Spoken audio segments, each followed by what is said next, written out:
Welcome back to church, everyone. I'm glad you're with me today, whenever or wherever you may be. I'm glad you're here to hear God speak into our lives. It's a strange time we are truly living in. It's been more than 100 years since the world as a collective has seen anything as close to this pandemic we're currently enduring. And I can't imagine how pastors in 1918 handled the Spanish flu. There were no Zoom meetings or laptops or streaming services. I just can't imagine the amount of effort it went into try and pastor congregations during that time. Even if you go back even further, back to the Reformation era, Martin Luther and his counterparts, they experienced the plague every few years. And imagine trying to minister under those circumstances. And this got me really thinking about our current pandemic situation in comparison to, or not really in comparison, but in light of what we have available to us. When I think of this, man, it makes me think it's not that bad, and that's exactly what our sermon title is this morning. It's not that bad. And I don't want to get ahead of myself and don't want you to get ahead of me thinking about what I'm going to be talking about. I want you to just stick in with me as I explain what I'm getting to. It's not that bad. The struggle has been real in our household.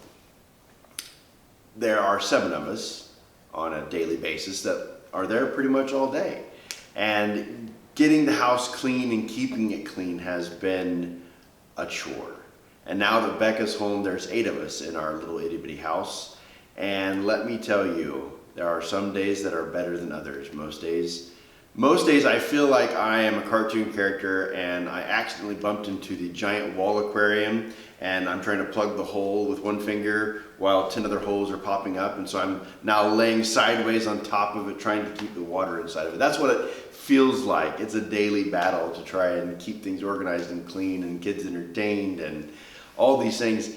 And one evening I was cleaning up after dinner. We have a peninsula off near our stove, and I was trying to clean the peninsula off, and some of the kids were downstairs, some were upstairs. Alyssa was upstairs with the baby or Weston, I don't remember which one, or both. And I found what I felt like was the 100th spilled liquid on the counter. And I was just like, oh, you gotta be kidding me. And so I picked up the offending mason jar that had been full of liquid, and I picked it up, and in a moment of stupidity, I did something. Had I just taken a moment and thought to myself, it's not that bad, I could have saved myself something far much worse than some spilled liquid on the counter. I grabbed that offending mason jar and I set it firmly down upon the counter. Firmly is a polite way of saying I hit it so hard that it shattered in my hand. Yeah. Now, Max hears this shatter and oh goodness. And he comes into the kitchen from the living room. Dad, what'd you do? I cut my hand. Are you serious? And he looks over the sink as I'm running cold water over my hand. Yeah, go get your mom. So he leaves to go get Alyssa. Mom, Dad cut his hand. No, he didn't. She comes down the stairs and she hears water running. She goes, oh, Andrew, what did you do? And I said, did something stupid. Because, here's the deal, folks. It was water.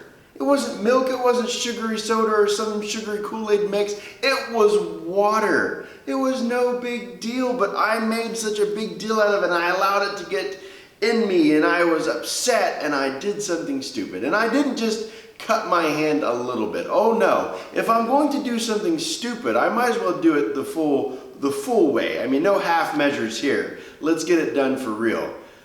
And so I'm sitting there in the kitchen, standing over the sink, washing my hand, and I look, and I'm moving my thumb like this because I cut the webbing of my thumb pretty good. And as Alyssa put it, you could see in your hand. Yeah, you could see into my hand. And she's like, you need stitches, you need to go to the emergency room. I'm not going to the emergency room. Would you like to know how many places were bleeding upon my one hand? There were 11 separate lacerations to my hand from one mason jar. Yeah, it's not that bad, Andrew. It's just water. I know. As we are doing our best to keep moving forward during this time, it feels like many days that we're slogging through molasses that's waist deep. I don't know if you've ever messed with molasses, but it is some viscous, thick stuff.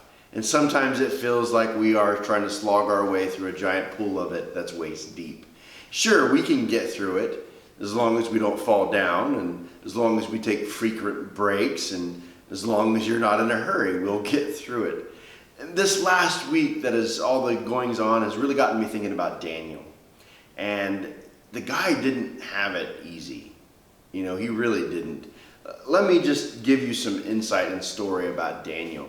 You see, Daniel lived in Jerusalem, and this is during the time of, it had been the first and second, about Second Kings and into First of Chronicles, is talking about the different kings that controlled or were over top of the divided kingdom, specifically Judah and Jerusalem for Daniel. And there had been one king in several centuries that was good and faithful and served God and was obedient, and then everybody else before and after him was terribly bad. I mean, there's no words for it. Idols and prostitutes and you name it, they did bad things, and in the name of worshiping of false gods. It was a bad deal. And so Daniel was living in Jerusalem during his time, and finally God was sick of it. God was just so tired of Jerusalem and Judea and Judah being disobedient to his covenant with them, that he allowed the Babylonian army to come and capture them. King Nebuchadnezzar came, he laid siege to Jerusalem, and they surrendered, and he hauled off 10,000 men to Babylon to be slaves and workers for him. And of those people were Daniel, and there was Hananiah and Mishael and Azariah. Now, perhaps you don't recognize those guys' names because they got their names changed, and we know them better as Hananiah became Shadrach, Mishael became Meshach, and Azariah became Abednego. And so we know them, Shadrach, Meshach, and Abednego. But these four men, including Daniel, who also had his name changed as Belteshazzar, were all transported from Jerusalem at a young age to Babylon. And we're going to talk more about Shadrach, Meshach, and Abednego later on, but let's talk about what was happening. You see, when they were brought in, they were good-looking men, and so they were going to be put into the royal service of the king, King Nebuchadnezzar to begin with. And they were going to be whatever else. So King Nebuchadnezzar had decreed that these men are going to be well-fed, well-trained, and they're going to become my royal officials.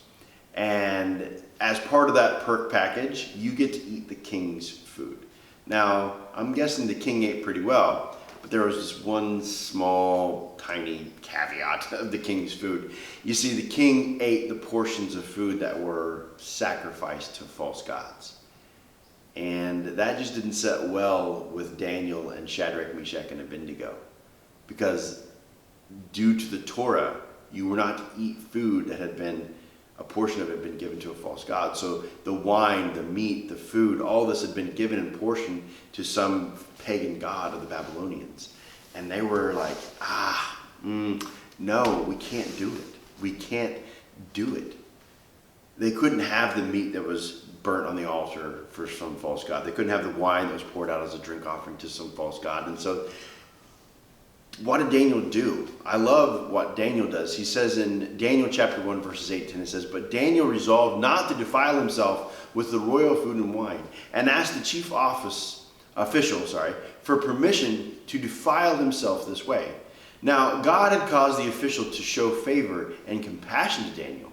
But the official told Daniel, 'I am afraid, my lord the king, who has assigned your food and drink. Why should he see you looking worse than the other young men for your age? The king would have my head because of you.'" So Daniel didn't want to take the king's food because it would defile him. He wanted to remain faithful to Jehovah God. And his obedience to God didn't just put himself at risk. It put the man who was in charge of him at risk as well.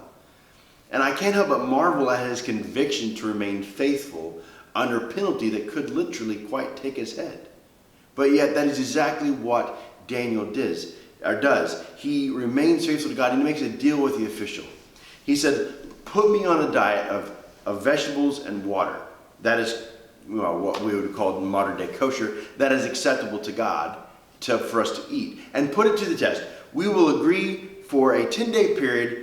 You will feed everybody else what the king has decreed for them to have. And for those same 10 days, you'll give us just vegetables and water to live on and sustain us. And if we're not good after 10 days, then whatever. But if we are better, then you allow us to stay this way. And so they did. 10 days later, the official looks at them like, doggone, boys. You look better, your skin's healthier, and wow, you look better than everybody else. So yeah, for the next 3 years, Daniel, Shadrach, Meshach, and Abednego ate vegetables and water to keep themselves pure while they were being trained in all forms of language and mathematics and all these things that the Babylonian Empire needed them to learn. And so this was them. And here's the result that came about from Daniel and his compatriots choosing to live differently and under a faithfulness.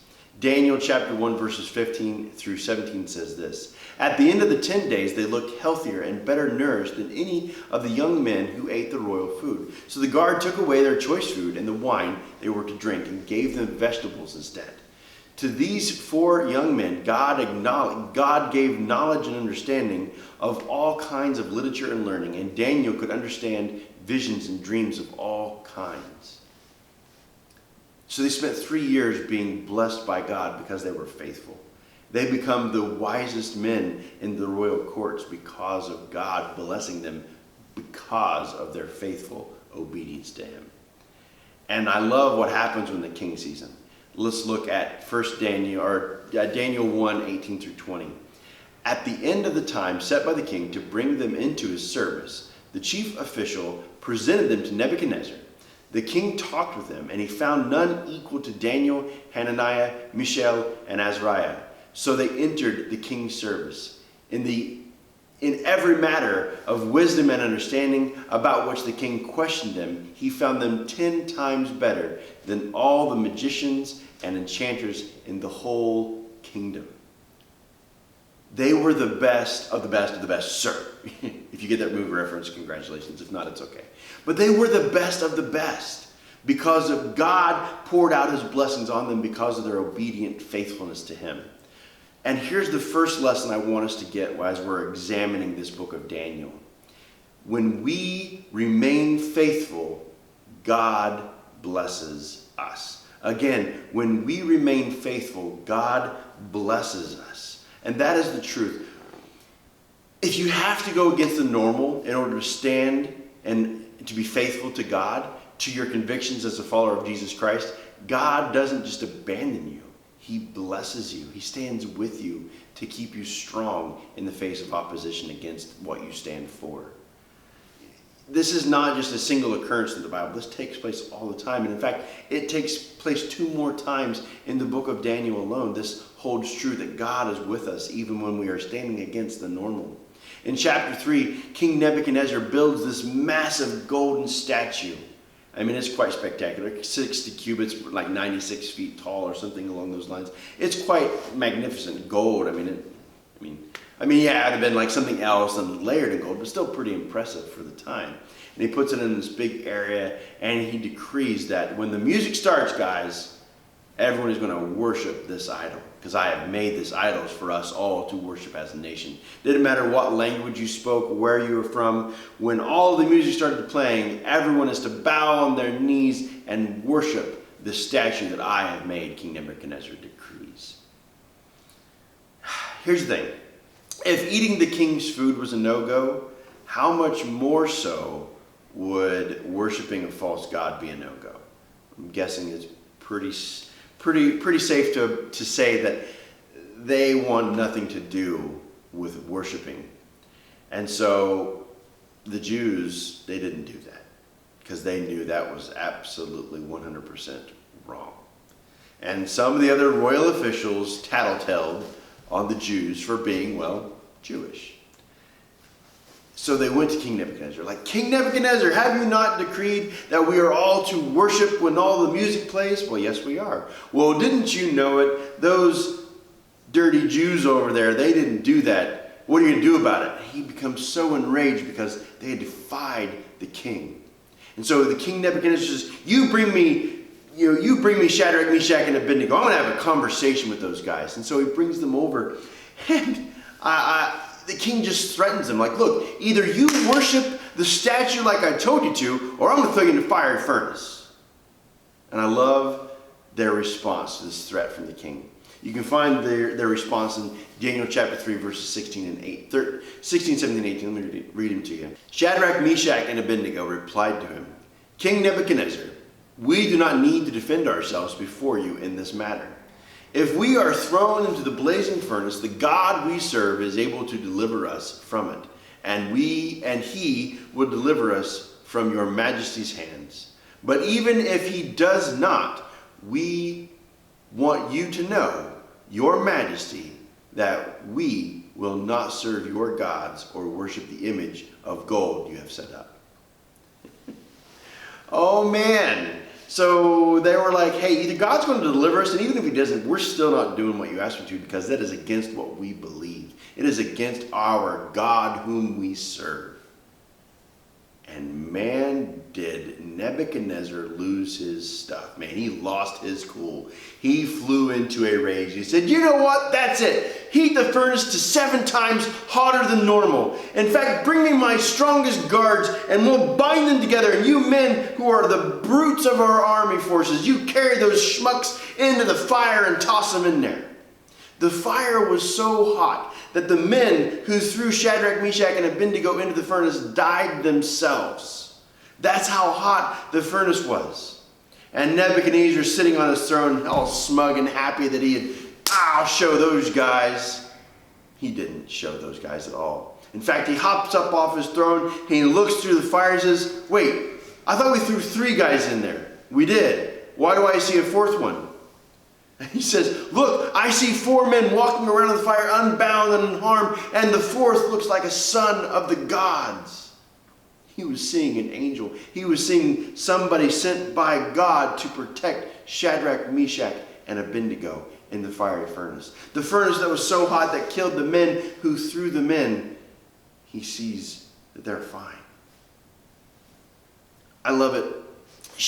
King Nebuchadnezzar gets as close to the furnace as he can, and calls through like, Shadrach, Meshach, Abednego, come out. And they come out. The second lesson I want us to get from Daniel is this. When we remain faithful, God protects us. Again, when we remain faithful, God protects us. Even though you may have to go through the flames, God will be with you. God will protect us even in the most horrendous of experiences that we may have to face. Now, none of us are going to be thrown into a fire furnace, thank goodness. But even if we were to be thrown into the fire furnace, we could learn from Shadrach, Meshach, and Abednego that, man, even in the face of great peril to our own personal bodies, our faithfulness to God must come first. Our ability to stand and to be able to suffer even unto death for the cause of Christ is greater than any punishment this world could lay upon us. We must stand with God and for God. And when we do, God protects us in those times. And not only do they do that, but they become a shining example to the king. Let's look at Daniel chapter 3. We're going to read verses 28 and 29. Then Nebuchadnezzar said, Praise be to the God of Shadrach, Meshach, and Abednego, who has sent his angel and rescued his servants. They trusted in him and defied the king's command and were willing to give up their own lives rather than serve or worship any god except their own God. Therefore I decree that the people of any nation or language who say anything against the God of Shadrach, Meshach, and Abednego be cut into pieces and their houses be turned into piles of rubble, for no other God can save in this way. When we stand with and for God, we become an example to the world of his glory. This is a pagan land. This is a land that did terrible things and horrendous things sometimes in the name of other gods. And yet here is Shadrach, Meshach, and Abednego willing to sacrifice their lives for their God, and it turns the nation towards God. The king sets out this decree for them. There's one more story I want to share from the book of Daniel this morning. And it's a story that everybody should know. I mean, I've heard the story since I was so young. I can't even remember how young I was when I first heard it. And you can read this entire story in chapter 6 of Daniel. Because we've seen what happened to Daniel and his compatriots when they were obedient with the diet, right? God blessed them exceedingly. Well, Daniel was blessed continually because of his faithfulness, even to the point of jealousy among his colleagues. You see, Daniel was now under a second king, or third king, I can't remember now, I've lost track, I think it's the third king now. And he's so well revered as being so wise and trustworthy that the king wants him to be above all of the royal officials of the entire nation of Babylon. Pretty amazing for some Jewish kid, right? I mean, he's now a much older man, but pretty impressive for an outsider to be second in command to the king. Now, this causes great jealousy among his counterparts, Daniel's counterparts. And so they scheme and they scam and they hey, you know what, king? You're such an awesome dude. I think for the next 30 days, you should decree that no one can pray to any other gods except for you. And the king, being a king and full of himself, was like, that's a great idea. I'm such an important person. You see, those royal officials knew that Daniel was devout to his God, the one true God. And he prayed 3 times a day in his upper room facing Jerusalem. And so they knew that, man, if we can get the king on board, we can trap Daniel and we can get him out of the way. So what did Daniel do in the face of this decree? It says I can't do this and I should only do this. Yeah, that's not going to work for me. I need to talk to my God. So he goes up to his upper room, he opens his window, and he faces toward Jerusalem, and he prays 3 times a day. Royal officials come to the king like, hey, your man Daniel broke the rules. Your decree says they need to be fed to the lions. You got to think sometimes the king was like, oh, what have I done? You're right. I mean, the Babylonian rule stated that if you made a kingly decree, even the king could not negate it. That was law. And so he tried all day to save Daniel, but the truth of the matter is Daniel had to be thrown into the lion's den. Daniel willingly goes into the lion's den. Now they would starve these lions for several days or even a week maybe, or better. You make sure they're good and hungry. And then goes fresh meat. Guess what happens? Absolutely nothing. Daniel has a nice comfy evening petting giant cats. He was the original Lion King, apparently. Nothing happens. The next morning, Nebuchadnezzar, Daniel, I'm fine. And he brings him out. Man, isn't that amazing? I love what the king says to Daniel. If we look in chapter 6, verses 25, 26, and 27, it says this. Then King Darius wrote to all the nations and peoples of every language in all the earth, may you prosper greatly. I issue a decree that in every part of my kingdom people must fear and reverence the God of Daniel. For he is the living God, and he endures forever. His kingdom will not be destroyed. His dominion will never end. He rescues and he saves. He performs signs and wonders in the heavens and on the earth. He has rescued Daniel from the power of the lions. How amazing is that one? This is another king. Nebuchadnezzar saw the truth of Daniel's power. Now Darius sees the truth of God's power through Daniel. Isn't that amazing that even in the face of certain death, a big pit full of lions, you're dead. But no, he was fine. And the king puts out this decree. And the third lesson I want us to grab from the book of Daniel is this. When we remain faithful, God delivers us. When we remain faithful, God delivers us. Just like Daniel was delivered from the lions, and so we can be delivered from our hardships and trials and tribulations. These three reminders that we get, or these three lessons from the book of Daniel that we've looked at so far this morning, they are just as important in Daniel's time as they are in our time. When we remain faithful, God blesses us. When we remain faithful, God protects us. And when we remain faithful, God delivers us. These truths are not just for Daniel. They are for all time because God is unchanging.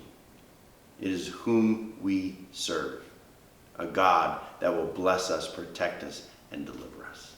Let me pray with that this morning. God, I thank you for this lesson, for these reminders of the courage of faith of Daniel, of Shadrach and Meshach and Abednego. That God, may we as your disciples and followers, may we be just as brave.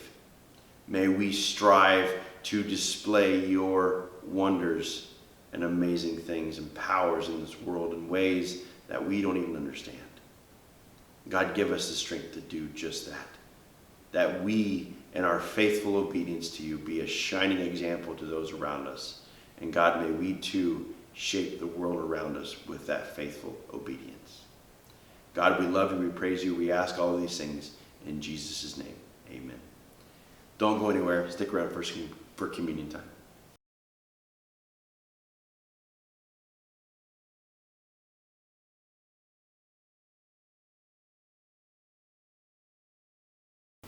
Welcome back to communion, everybody. I'm glad you're here. Let's look at Colossians chapter 3, starting in verse 16. Let the word of Christ dwell in you richly. Teach and admonish one another in all wisdom, and sing psalms and hymns and spiritual songs with thankfulness in your hearts to God. And whatever you do, in word or deed, do everything in the name of the Lord Jesus, giving thanks to God the Father through him. It's easy to give thanks to God when things are going good, easy, nice. Sometimes we as humans find it harder under suffering or difficulty or tribulations or trials or whatever you want to call it to be thankful. And that's why I love communion. It reminds me that I always have a reason to be thankful. It doesn't matter what's going on in the world or in my life. I'm reminded every Sunday that I take communion that, man, I have a God who loves me. I have a God who loves me even when I'm a big mess up. Even when I don't deserve it, God's love for me is still complete. So I want you to remember that today as you take your cracker or whatever you've got for your communion, and we take it to remember Christ, because he is always good.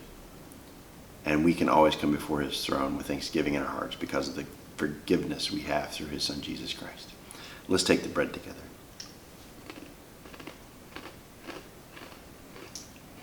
And the juice. Let me pray with you real quick. God, again, we thank you. We thank you for the time we've had today together with you to hear your message spoken into our hearts and minds. God, I ask that we take these lessons to heart, that God, they become our new normal, that God, our faithfulness remains, that you will bless, protect, and deliver us. God, thank you for your son, Jesus, that he is the reason we are able to come before you with thanksgiving in our hearts, no matter the situations. God, we ask all this in Jesus' name. Amen.